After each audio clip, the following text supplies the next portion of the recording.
একটু আগে আগে চলে আসি, আসেন না।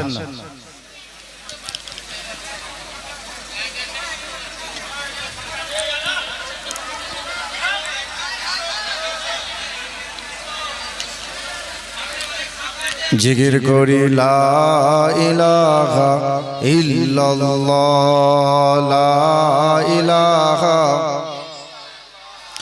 লা ইলাহা মুহাম্মাদুর রাসূলুল্লাহ। যারা দাঁড়িয়ে আছেন একটু দয়া করে বসান, বাইরে একটু বসে যান।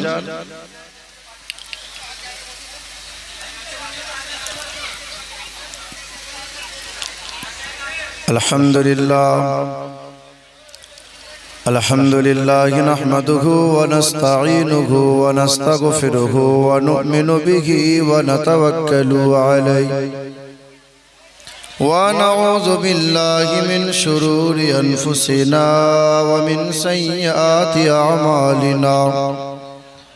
من يهده الله فلا مضل له ومن يضلله فلا هادي له ونشهد أن لا إله إلا الله وحده لا شريك له ونشهد أن سيدنا ونبينا وحبيبنا وحبيب ربنا وطبيبنا وطبيب قلوبنا ومحبوبنا ومقصودنا وأولانا ومولانا محمدا عبده ورسوله. أما بعد فأعوذ بالله من الشيطان الرجيم. بسم الله الرحمن الرحيم. قل إن كان آباؤكم وأبناؤكم وإخوانكم وأزواجكم وعشيرتكم وأموال اقترفتموها وتجارة تخشون كسادها ومساكن ترضونها أحب إليكم من الله ورسوله وجهاد في سبيله فتربصوا حتى يأتي الله بأمره إن الله لا يهدي القوم الفاسقين. قال أيضا إلى موضع آخر. بسم الله الرحمن الرحيم. يا أيها الذين آمنوا لا تلهكم أموالكم ولا أولادكم عن ذكر الله ومن يفعل ذلك فأولئك هم الخاسرون. صدق الله مولانا العظيم صدق رسوله النبي الكريم. قال الله تعالى شان حبيبه الكريم. إن الله وملائكته يصلون على النبي يا أيها الذين آمنوا صلوا عليه وسلموا تسليما. اللهم صل على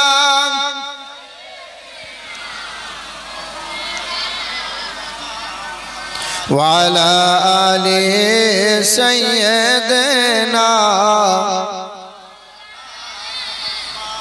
সাল্লাল্লাহু তাআলা আলাইহি ওয়াসাল্লাম।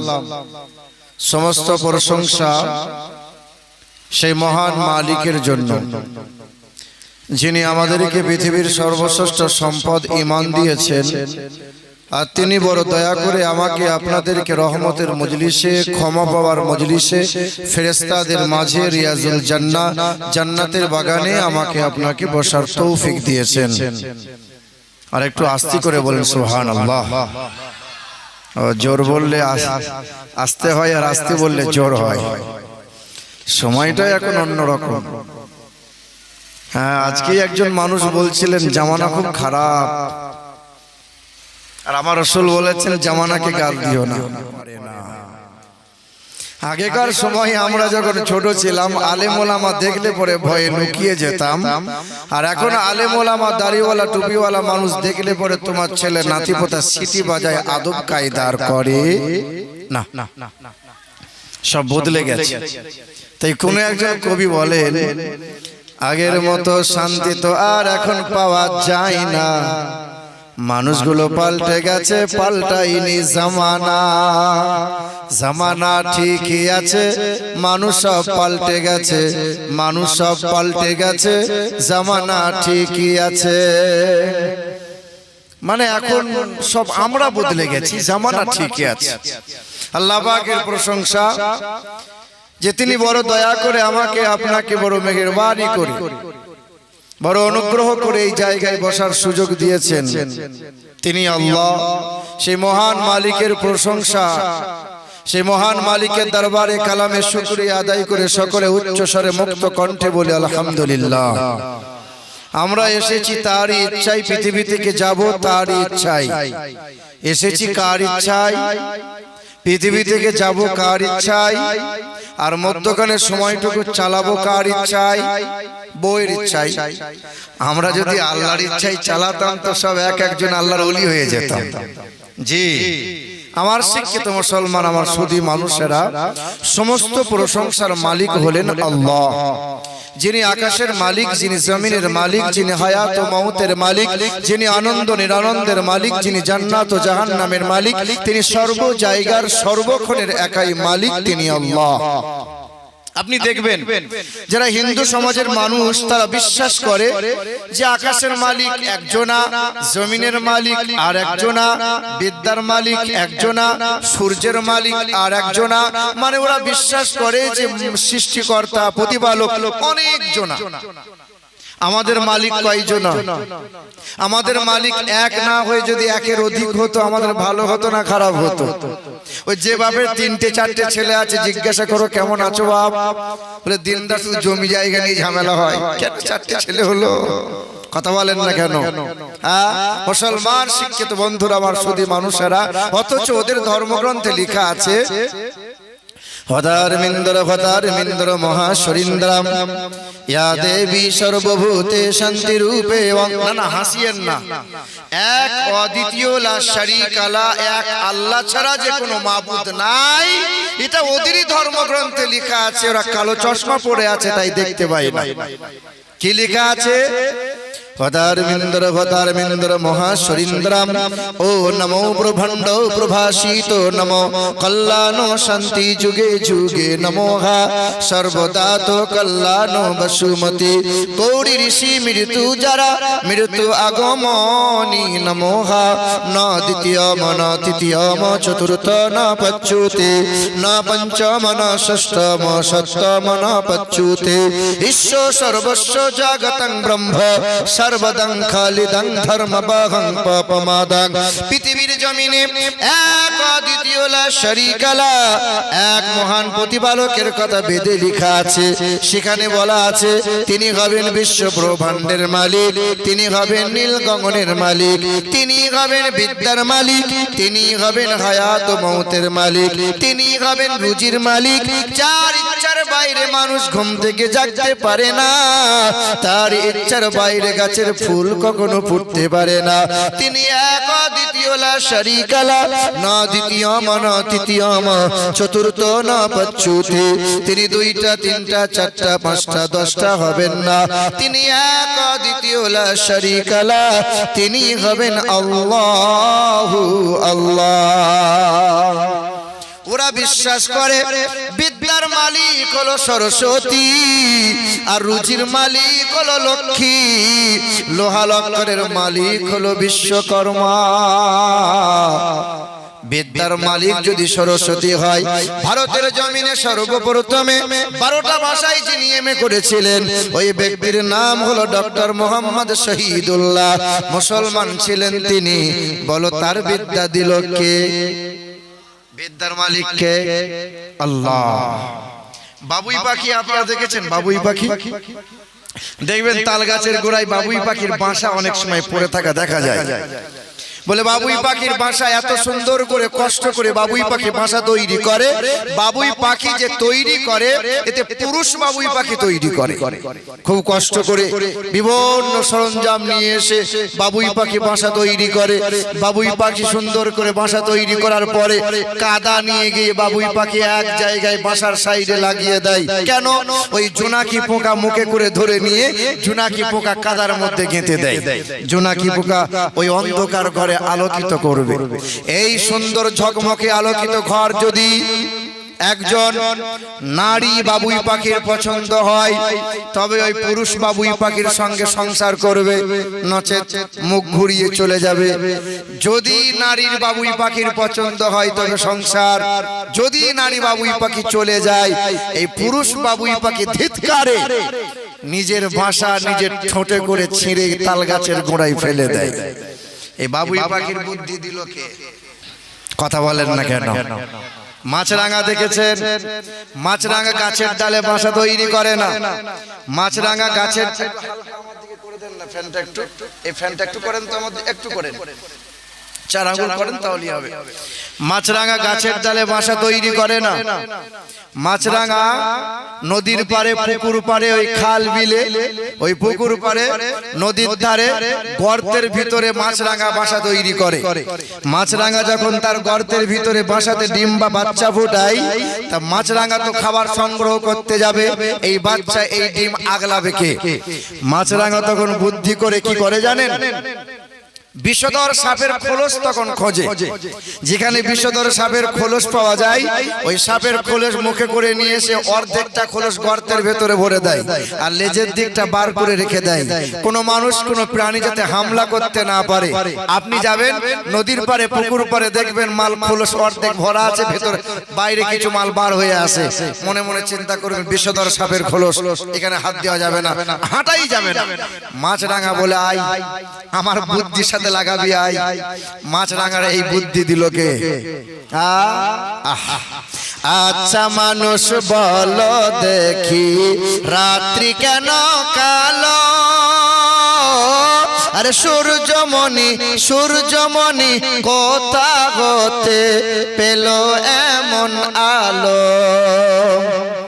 ঝিনুক মাঝে কে দিল রে, ঝিনুক মাঝে কে দিল রে মুক্তামণির হার?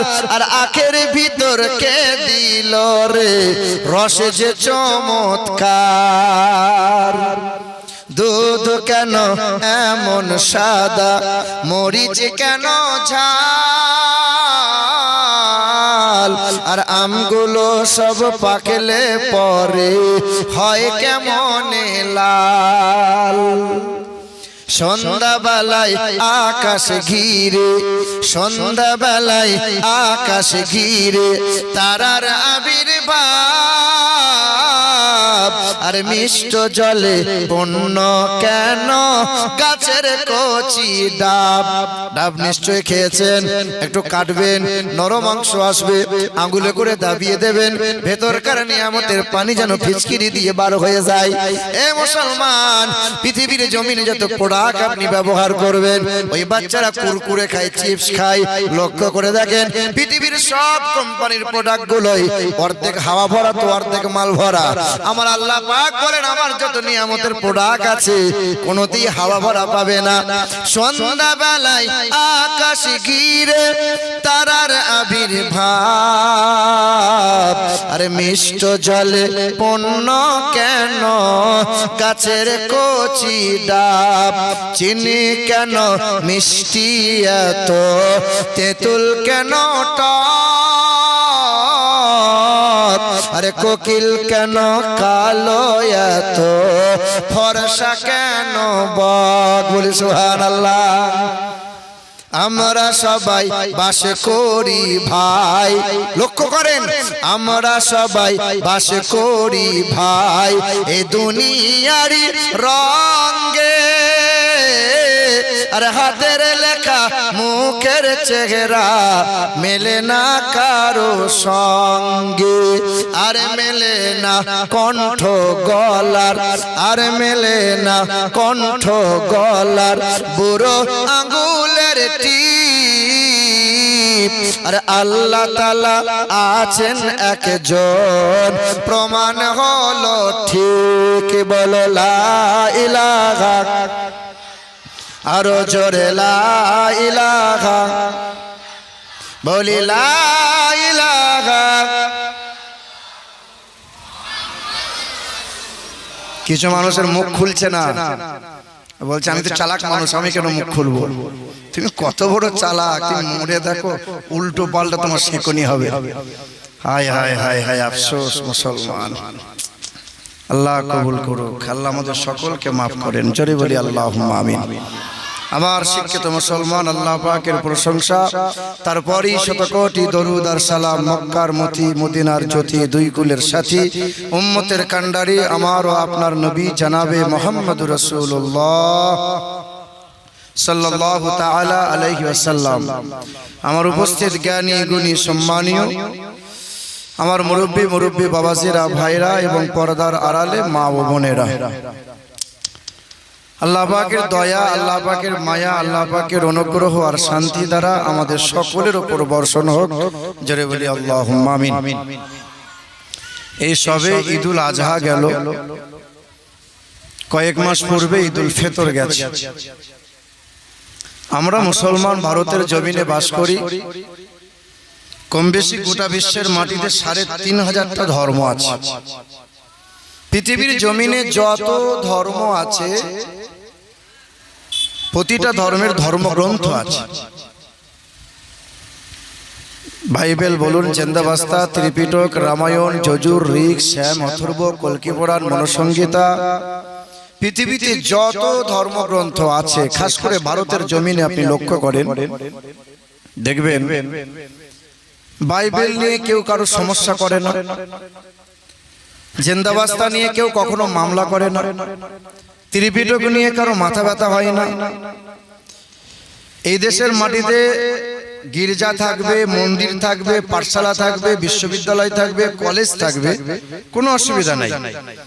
কিন্তু এই দেশের মাটিতে মামলা হয় ইসলাম নিয়ে, মামলা হয় কোরআন নিয়ে, মামলা হয় ধর্ম নিয়ে, মামলা হয় মসজিদ মাদ্রাসা নিয়ে, মামলা হয় দাড়িওয়ালা টুপিওয়ালা নিয়ে।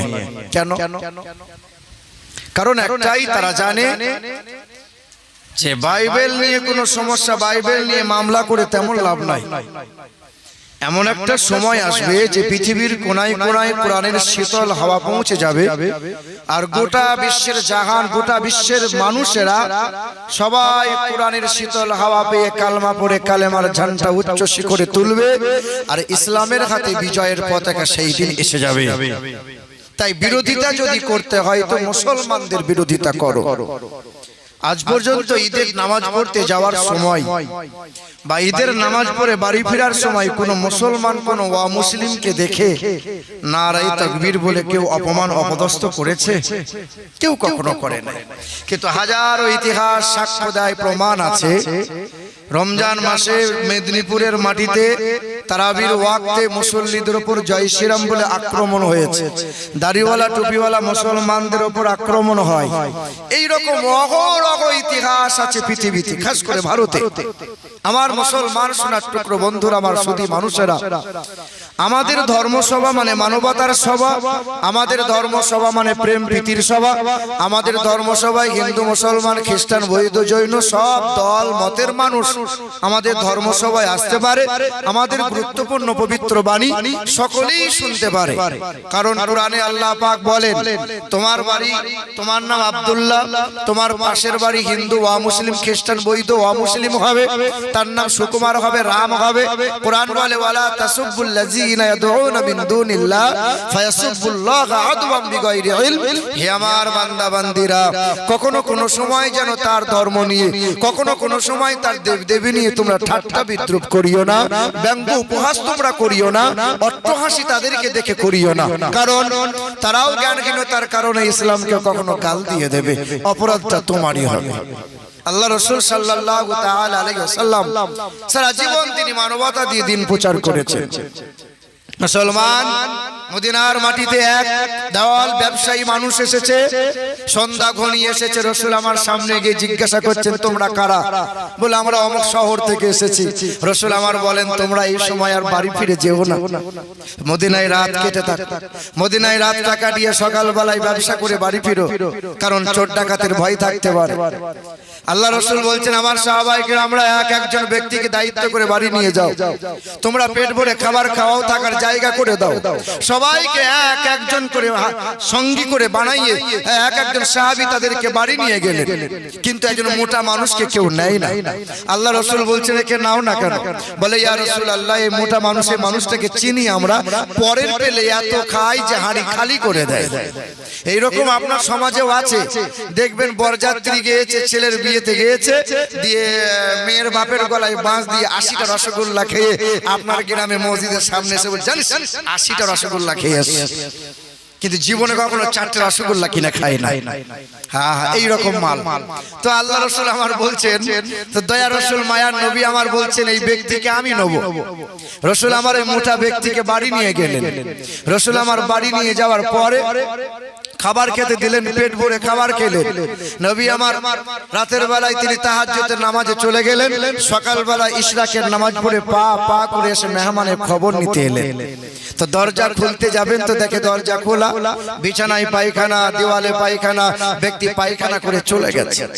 রাসূল আমার ওই বিছানা না পাক অপবিত্র পায়খানা যে বিছানা নিয়ে রাসূল আমার চলে গেলেন কুয়ার পাশ, নিজ হাতে করে পানি উঠালেন। পানি উঠাইয়ে রাসূল আমার পরিষ্কার করছেন। ওমর ফারুক রাদিয়াল্লাহু তাআলা আনহু এসে দেখেন রাসূলুল্লাহর এই দৃশ্য দেখে ওমর ফারুক ঝরঝর করে কাঁদছেন। ওমর ফারুক বলছেন, ইয়া রাসূলুল্লাহ, যে পবিত্র হাত দিয়ে অন্ধ ব্যক্তির চোখে হাত বুলিয়েছিলেন, চোখের জ্যোতি ফিরে পেয়েছিল, এই পবিত্র হাত দিয়ে কুষ্ঠব্যাধির গায়ে হাত বুলিয়েছিলেন, আল্লাহর হুকুমে ব্যাধি শিফা পেয়েছিল, এই পবিত্র হাত দিয়ে কালো কাদাকার চেহারায় হাত বুলিয়েছিলেন, চেহারা উজ্জ্বলিত হয়েছে, এই আঙ্গুলের ইশারায় আপনি আকাশের চাঁদকে দু টুকরো করেছেন। ইয়া রাসূলুল্লাহ, ইয়া হাবিবাল্লাহ, আপনি এই পবিত্র হাত দিয়ে অমুসলিমের পায়খানা পরিষ্কার করবেন, আমাকে দেন। রাসূল বলছেন, কাজটা আমার, তুমি আমার মেহমানটাকে একটু খুঁজে নিয়ে আসো। ওমর ফারুক রাদিয়াল্লাহু তাআলা আনহু দৌড়াতে লাগলেন, যে ওমর ফারুককে দেখে মানুষটা আরো আগে যায়, আরো দৌড় দেয়, কারণ ওমর ফারুক মানুষটা গরম ছিলেন না নরম ছিলেন? বড্ড গরম। তো ওমর ফারুক রাদিয়াল্লাহু তাআলা আনহুকে দেখে যত পালাই, ওমর ফারুক দৌড়ে গিয়ে সামনে গিয়ে মানুষটাকে ধরে নিয়ে এলেন। থরথর করে কাঁপে। আল্লাহ রাসূল হাতটা ধুয়ে তলোয়ারটা নিয়ে ওমর ফারুক রাদিয়াল্লাহু তাআলা আনহুকে সাইডে সরে যেতে বললেন। এই মেহমানের সামনে গিয়ে বললেন, তুমি আমার ঘরে ছিলে, আমি ছিলাম মেজবান, তুমি আমার মেহমান, আমি তোমাকে খাইয়েছিলাম, আমি তোমাকে শুতে দিয়েছিলাম, আশ্রয় দিয়েছিলাম, তোমার ঠিক মতো আমি খোঁজ খবর রাখতে পারি নাই, তোমার হাত দুটো ধরে আমি তোমার কাছে ক্ষমা চাইছি, তুমি আমাকে ক্ষমার দৃষ্টিতে দেখো। আর তুমি যে তলোয়ারটা ফেলে দিয়ে গিয়েছিলে বাবা, এই তলোয়ারটা তুমি তুলে তুমি উঠিয়ে বাড়ি নিয়ে চলে যাও।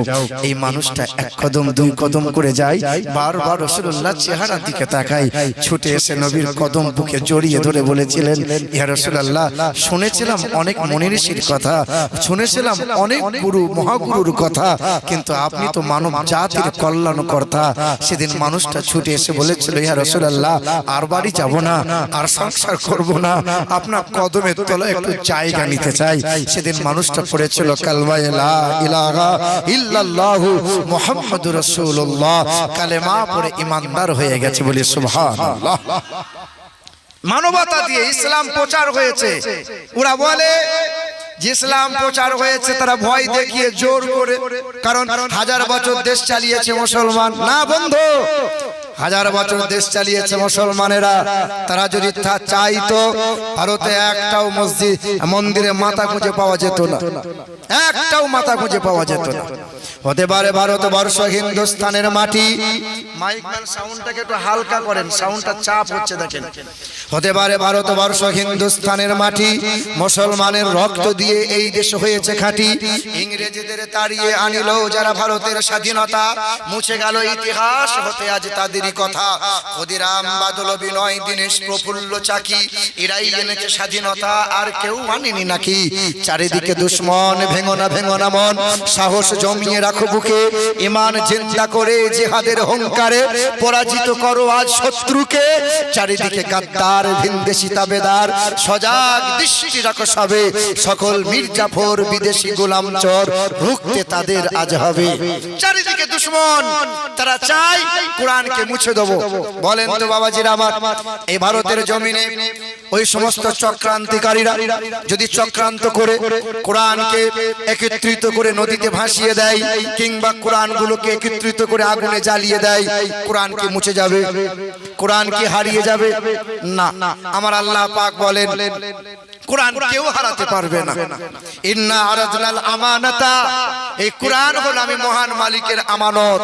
যেমন ছেলে যেমন বাবার কাছে আমানত, কন্যা যেমন পিতার কাছে আমানত, বিবি যেমন স্বামীর কাছে আমানত, অন্ধ মানুষটা চোখওয়ালার কাছে আমানত, অসুস্থ মানুষটা সুস্থ মানুষের কাছে আমানত। আমি মহান মালিকের দরবারে মহা আমানত হলো আল কোরআন। কেউ হারাতে পারবে না, কেউ মুছতে পারবে না।